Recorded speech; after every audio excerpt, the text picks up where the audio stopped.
Welcome back to teleSUR English, and now we go live once again to the headquarters of the United Nations as the Prime Minister of Antigua and Barbuda, Gaston Browne, takes a stand.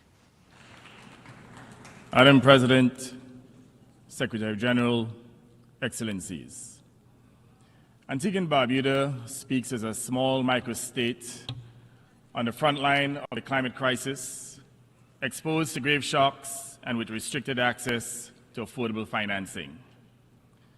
The fact that my country's economy is among the fastest growing in the Caribbean and enjoys a high level of human development, it owes little to the global financial system and even less to the global effort to curb climate change. While there have been some benefits, neither have helped to achieve the transformation that they promoted. Yet, my people know that a brutal hurricane could destroy the progress that they have achieved in just a few agonizing hours.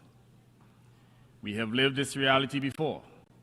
Each year we fear we may live it again. Therefore, while my small country readily agrees that the nations of this world would be better together, as this year's theme proclaims, we must also remind this Assembly that 80 years after the Charter, better together remains an aspiration, devoutly to be wished and yet to be achieved. Madam President, our world is at an inflection point. A retreat from multilateralism, from the tenets of international law, and from respect for human rights and freedoms warns us that we have reached a pivotal point. The conflicts we witness, the disregard for human life, the refusal to lay down arms and engage in dialogue, the disrespect, neglect of the poor, the small and vulnerable, these trends sketch a dystopian future, more divided than together. This then is precisely the moment to resummon all nations to the purposes and principles of the Charter set down 80 years ago. Without international cooperation, universal peace will not be achieved. What humanity needs at this time is not only peace, but compassion, solidarity, justice, and love reigning in our hearts. The climate crisis is not a weather forecast, certainly not for small island states. It is our daily plight. Shores retreat, reefs bleach, storms intensify, while droughts destroy our crops and animals. This is not fate. Science has proven that it is the product of sustained high emissions which imperil small states and also damage the environment, economies, and health of the very nations that produce them. And that's the irony. Climate change science is not fraudulent, and we ignore it to our own peril. Madam President, we support a just, orderly energy transition, a transition that caps, then fairly phases down and ultimately phases out the fossil fuels that drive this destruction without sacrificing energy security or development. We favor a fair carbon levy on the heaviest emitters, public and private, with proceeds directed to adaptation, loss and damage, and resilience. The Loss and Damage Fund must operate as promised.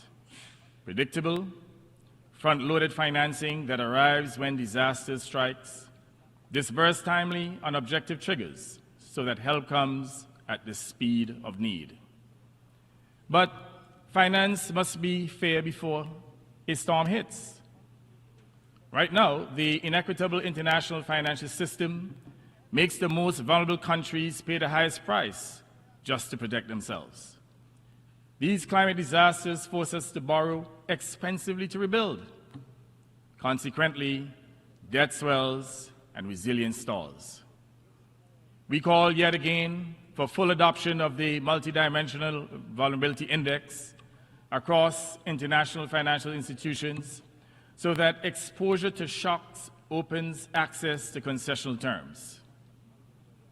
Lending should match climate horizons. long repayment periods, low fixed rates, sensible grace periods, and climate-resilient debt clauses that automatically pause payments after verified shocks. Local currency lending windows would end the foreign exchange penalty that deepens debt without adding value. That at least would be a step along the road to justice. Madam President, for islands like mine, the ocean is not scenery. It is the source of food and jobs and the opportunity for new chances of growth and development. But it must be protected. We urge decisive action against illegal, unreported, and unregulated fishing, plastics that choke reefs, and pollution that steals mangroves. As custodians of vast exclusive economic zones, small islands offer partnership and stewardship. Let us back robust global plastics and fossil fuel non-proliferation treaties.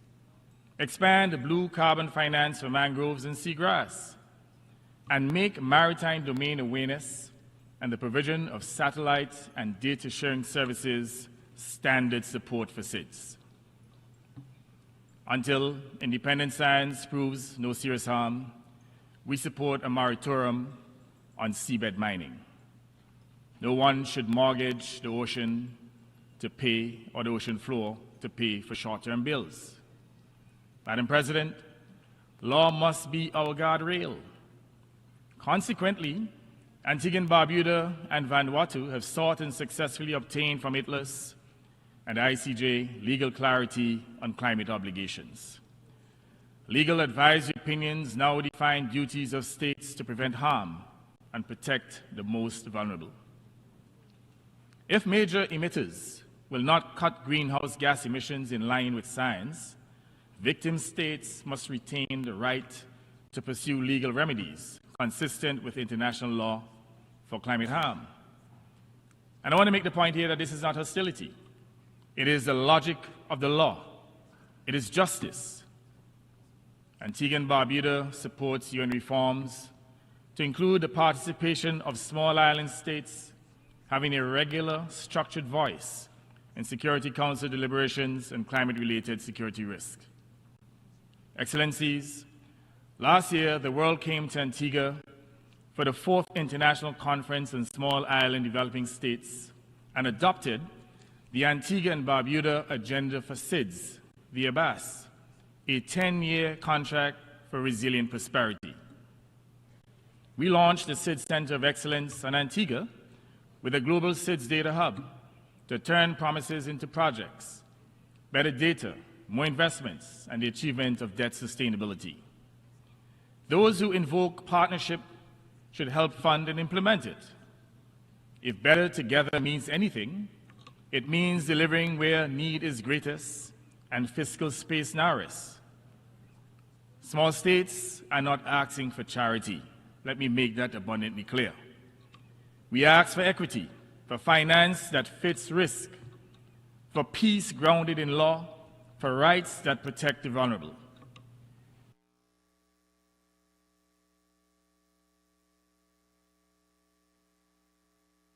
We're listening to the intervention and the words of the Prime Minister of Antigua and Barbuda, Gaston Browne.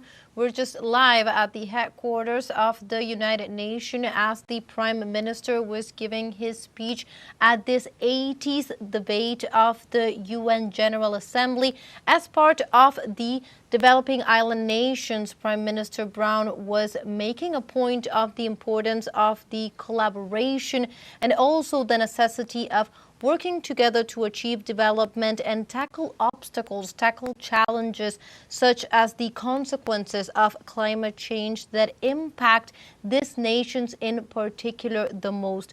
We will continue to look over at the speeches and everything that is going on right now at the UN headquarters as this international debates continue to move forward.